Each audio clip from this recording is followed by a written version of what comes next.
This movie will make you cry. This movie will get you thinking. This movie will open your eyes to what poverty can turn a person into. And I'm talking about Straw, a movie that was released on Netflix on the 6th of this month, a movie by Tyler Perry, starring our darling Taraji P. Henson.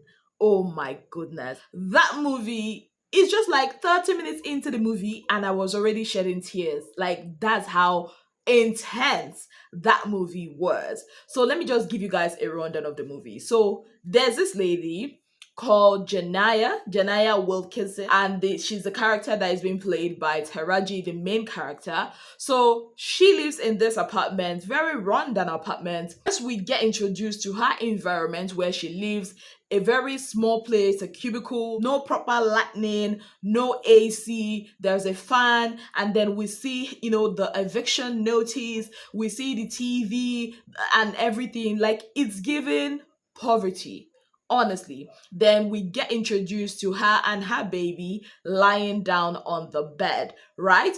Now, there's music blasting from her other neighbors. You see her daughter wearing noise cancelling headphones because obviously there's no way that child could sleep without the noise cancellation headphones.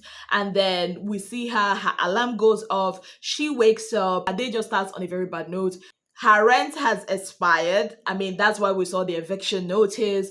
Her landlord was on her case, and the woman was like, you know what? You don't give me my money today, I'm throwing your things out. And she's like, you know what? I'm going to be having my break by 10 a.m., catch my check, and I'll come pay you your rent. Now, her daughter lets her know that when she goes to school, her teacher makes fun of her because she could not pay the $40 for lunch. She tells her daughter, don't worry, I'm gonna come back, to your school during lunchtime, catch my check, and then bring the $40 to you. Now, she drops her child in school, goes to work. She has this crappy boss who just is a nasty person, right? So this boss is telling her to go over to the cashier place, one of the cashiers to take over because there's a long line of customers, very annoying customers. Now, there's this customer that is very annoying and she's like, oh, we don't take the WIC card, in this place. And instead of these people to like find a way to pay the $38 that they owe the shop, this woman's boyfriend throws the drink. Thank God the drink sha misses her. And then, of course, the drink breaks because it's in a bottle. And then the manager comes out, her boss, instead of him to like, stand up for your employee. But no, he says, go mop this up. Do you want people to slip and fall? So while she goes there, she receives a call. And this is just like 45 minutes into the movie, right? She receives a call from her child's school, Aria school, and they're telling her, come, there's a situation there. And she's like, oh, if it's because of the $40, I'm going to pay it. I'm going to handle it, blah, blah, blah, blah, blah. And they're like, you have to come over there. Now, while she's making that call, she was with a colleague of hers who also happens to be her friend, and that one was like trying to offer her money, and she was like, no. I mean, that's like a testament to her character. Now, her boss walks in and she's telling her boss, please, can I actually cash this check? Can you give me the check? And he's like, you are about to go out and you are even asking me for a favor. That's not possible. Now, mind you, all this while, her payment slip, her, check has been on this man's table. Like, it's already the first of the next month, so it's on his table. Now, this man gives her 30 minutes to go, check on her child at school, and not without the insults. Now, she goes to the child's school and then she meets all those social, I don't know what they call them, social workers, and they're like, oh, this child comes to school hungry. The teacher says this child comes to school hungry. The teacher said she has a bruise on her neck, on her head, and she's explaining the reason why she had that wound on her head is because she insisted on having a bath herself, and then she had seizures and she fell in the bathtub and they were not having it and they took her baby away from her. And she turned to the teacher like, why are you lying? Like, I mean, if it's a $40, I'm going to cash my check and I'm going to, make sure this baby gets the $40 for the lunch. And also, it's not like I'm not feeding my baby. She can't even eat everything. She's asthmatic and all of that, but they were not paying any mind to her. They took her baby away. So she gets in her car. She's already late. There's traffic. So she's kind of like trying to overtake. That's how she met this very crazy police white man. She tries to overtake, and she overtakes, unfortunately, this crazy guy. Have you ever seen people have road rage before? That guy is a definition of road rage in action. Because just because somebody overtakes you and he looks at the person, he feels like, okay, this is a black woman. She's riding or driving a rundown car. My car is better than hers. That's how this guy just pursued her, hit her, like hit her car. Her car had to do a 360 on the driveway. And what does this guy do? Call his partner, because apparently he's a police guy, he's a white policeman. Calls the partner, and they're kind of like trying to threaten this lady. He even threatened her like, oh, I'm going to find a way to kill you legally. That's what he said. And now his partner is, instead of the partner to address the colleague about what had happened, she's facing this lady that's Janaya, and then she's like, where's your car papers? And she's like, yes, it's expired. She gave it to her anyways, like, it's expired, but I'm going to pay it today. Immediately I cash my check. And that was how they impounded her car and they gave her a ticket. Now, mind you, it was raining. It was raining cat and dogs.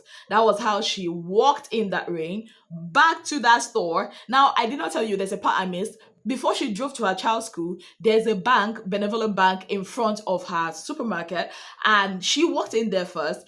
She had $47 in her account. She wanted to withdraw $40, and they were like, there's a limit. You can't withdraw more than so, else the account will be closed. And she was like, okay, let me close the account. Give me the $40. And they're like, you have to stand on that queue.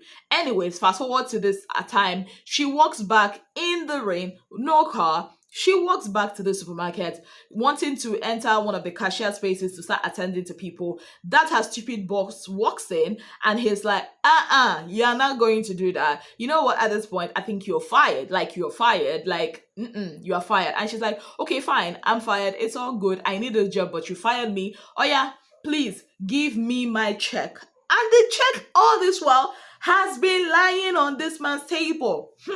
This man has said, no, as company policy is, any employee that gets fired don't get the check in hand. It has to be mailed to you. And she's like, where are you going to mail this check? Because obviously now I'm fired. My rent is due. I don't have a place to go. Give me my money. And this man basically just taunts her and says a lot of nasty things to her. So she had to go back to her house. It's still raining. And when she went back to her house, guess what? She meets her things outside.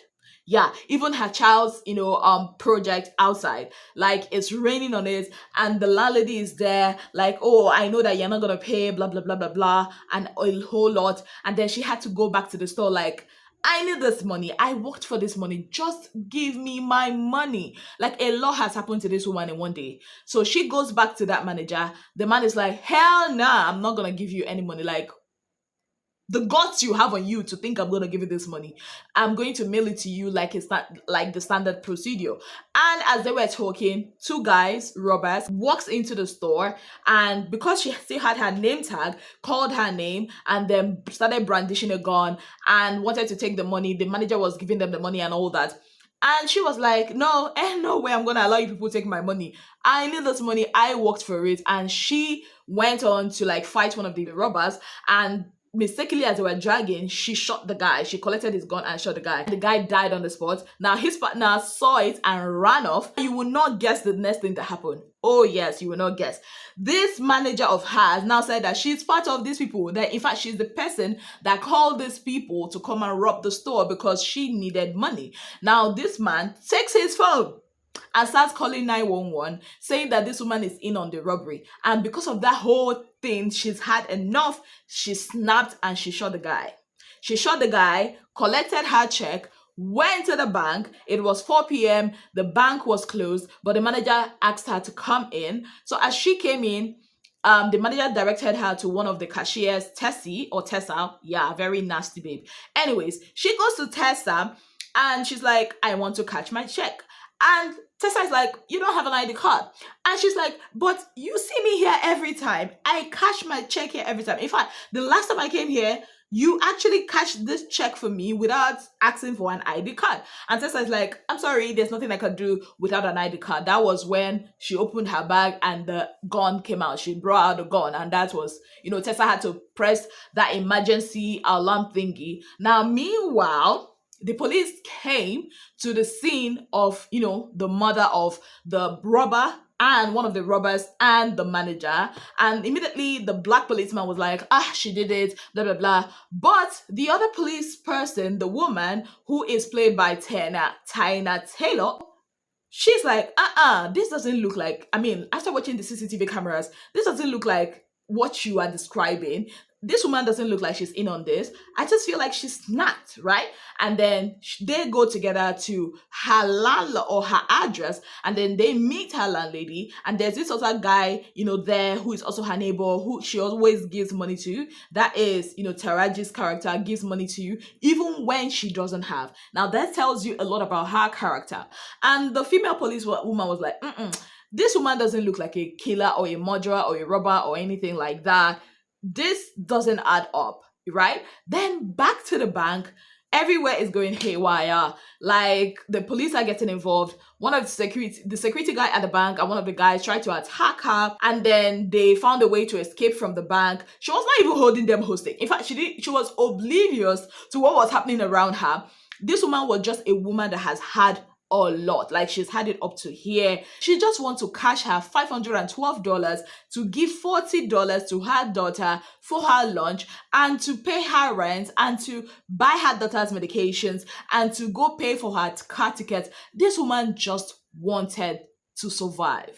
And going through the whole story, you could see that she's gone through a lot by herself. She had a nasty husband, obviously. And like, the movie was just centered around Taraji's character. If you've not seen it on Netflix, please go see it. It's going to evoke a lot of emotions. Like, it took me some days after watching it to actually come here to do a video, because I remember when I finished watching it, I was just crying. Like, I was just crying.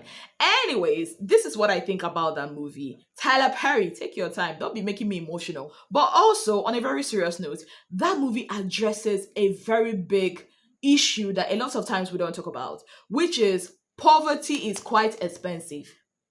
Being poor, very expensive. It's so expensive to be poor, because if she wasn't poor, she wouldn't be thrown out of the street, right? Her daughter, what happened to her daughter wouldn't have happened to her daughter. She would not be taking nonsense from that man. This whole bank issue would not have happened if only she had enough funds. And it also shows us about empathy. A lot of us don't have empathy.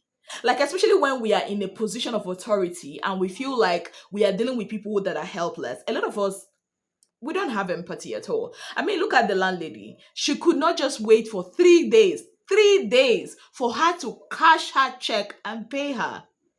Look at, the Tessa. This is somebody you've known, but because you feel like I'm in a position of authority, I can do her anyhow. Look at the manager. The check has been sitting on this man's table. The check has been sitting there. Just because he's in a place of authority, he just didn't want to give her. If that is not wickedness, then tell me what it is. Look at the white police guy. Because he's a policeman, he's white, he felt like, you know what, I'm going to mess you up. Even had the guts to tell her, I'm going to find a way to kill you legally. Racism also comes to play. Classism also comes to play. The issues and problems single moms face also comes to fore.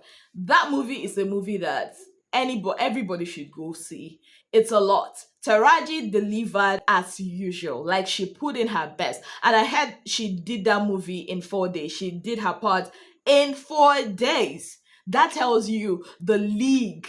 The what's that thing they call it? Like, the league. She's in a league of her own. Like, she delivered so much. And I can see why the movie is number one in the US. I think number one in Nigeria. that movie is a must watch. It's Tyler Perry's movie. It's a movie that will keep you talking. If there's something that Tyler Perry knows how to do, is to evoke our emotions. It's either he's making you laugh in media, making you get confused and arguing in acrimony, making you cry like this, in this movie Straw, making you squirm on your seats when you watch, Mea Kupla. Yeah, Tyler Perry is that person, and he chose the right person to play this role. And I'm going to tell you guys, it's a 10 over 10 movie. If you've not seen it before, please go see it. But shag carry your tissue and your handkerchief because you are gonna cry. You'll be like,